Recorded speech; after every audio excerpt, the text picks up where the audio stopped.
Hey guys, it's day 75 of our BitClout journey. As you can see, I'm by myself. Ed's a little bit under the weather today.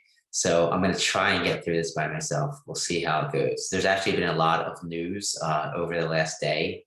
There's been a soft fork, and Diamond Hands announced this soft fork through the GitHub. He didn't announce it through actually BitClout.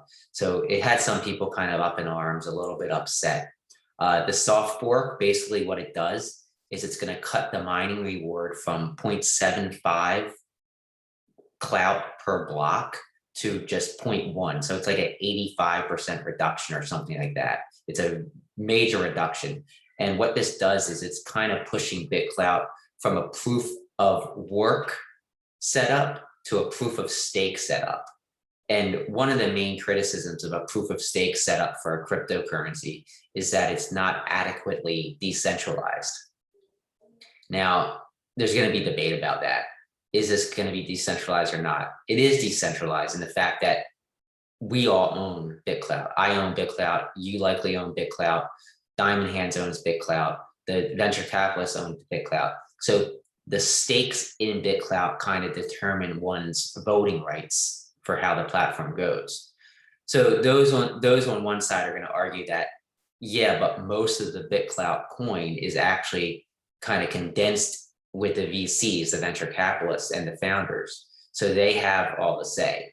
Now, what obviously miners aren't going to be happy, because basically what it does is it cuts out, it basically makes mining pretty worthless.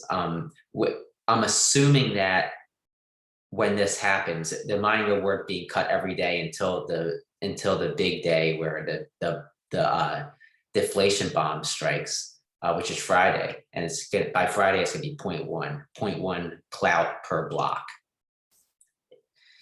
Diamond Hands has said that he actually reached out to Corbin from Clout Reactor, as well as other miners, and discussed this. Miners can, of course, allocate their equipment to other cryptos, so it's not like a total loss for them. But there are questions.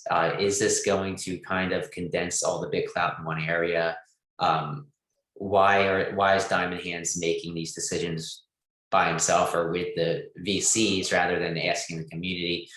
So what he said, and might get you excited, is that he had to do it in a rushed way like this because there's a major announcement next week. Now, I'm guessing the major announcement is going to be a major exchange, maybe blockchain adopting BitClout and allowing for us to out exchange it. That is exciting. Diamond Hands also came out and said that he is kind of upset at himself for the way he made these changes, but he was kind of pushed in this direction. He feels that if we keep BitClout as a proof of work setup, we're going to have criticism. You see what's happening with Bitcoin right now, Elon Musk and Bitcoin. The way it works, the blockchain is going to get so large that it's going to require a ton of energy. Now, it's always good to go green. It's always good to take things away from energy use. But at the same time, when you do move it to a proof of stake setup, you're going to have the concerns about decentralization. But Diamond Hands has also pointed out that they have a setup in place which makes it nearly impossible for 51% attack, which is when a group can kind of attack it and change the direction that is going, the whole platform is going. So I think that given the circumstances, Diamond Hands may have made the right move. I think there's going to be people on both sides saying maybe he didn't, maybe he did. I think we're going to have to wait and see. We're going to need to have to wait and see how this plays out, how decentralized it's going to be, how are these VCs going to react. Could they maybe, instead of rewarding miners, take what the miners would have made and maybe allocate those coins via an airdrop to users based on their activity? That's something I would totally get behind, but it's a lot more complicated than just saying it. I don't want to just say, oh, this is what they should do, because I don't know their ultimate plans. But they do need to think about further decentralizing the coin. Right now, you've got 2 million coins that were basically produced in the Genesis block as a founder award. Then you have millions more held by the VCs and by Diamond Hands and the developers. And then you have those coins that were mined.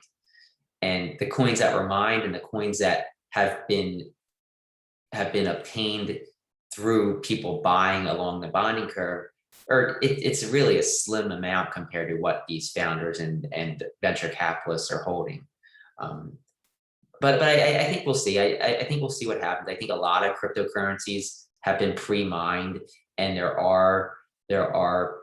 bulk of the coins are actually in the hands of the founders and the early venture capitalists or bot purchasers of the coin. So I don't think it really strays that much from where other cryptos are. And I think that the rhetoric around having a super energy intensive mining process would kind of shy some people away. Not all people, just some people. So I think we'll see what happens. I think the next week's going to be important to see exactly what's announced. It's going to be important over the next, I'd say, month or two to see how these coins are kind of spread out among the user base. Are we going to see an influx of new adopters come in and buy coins? But when they're buying them, they're going to be buying them off of. They're not going to be newly minted coins like we've been seeing when people buy them along the bonding curve. So there's going to be issues there. There's going to be this. The good thing, I guess you can say, is that this is a deflation bomb. We don't have to worry about inflation. Our coins are going to not. They shouldn't depreciate because there's not going to be a bunch of coins being thrown into the market like we thought there would be if there's mining. But at the same time, if the platform doesn't succeed and if people don't adopt it because they think that it's not adequately decentralized, then the coin price is not going to rise either. But I think over the next few months, I think there's going to be some major changes, some major additional features added. And I do think that we're going to see a larger adoption rate by some bigger names within the influencer space. And I think ultimately we might look back and say this wasn't a bad move after all. And Diamond Hands, like I said, was upset about how fast he's rushed us out, but he believes that this is the best path forward. And additionally, they're going to allow users and developers to vote on new changes moving forward after next week's move. They're going to create a CIPS, which is going to allow basically developers and users to have a say in major changes in the future. So that's definitely a good way to kind of make us all feel like we are a part of this now that mining is kind of out of the picture. But like I said, we'll see what happens. I think we might all be pleasantly surprised. So without Ed, I'm going to cut this one short, and I'm going to say that this is the end of our discussion, my discussion on day 75 of our BitClout journey.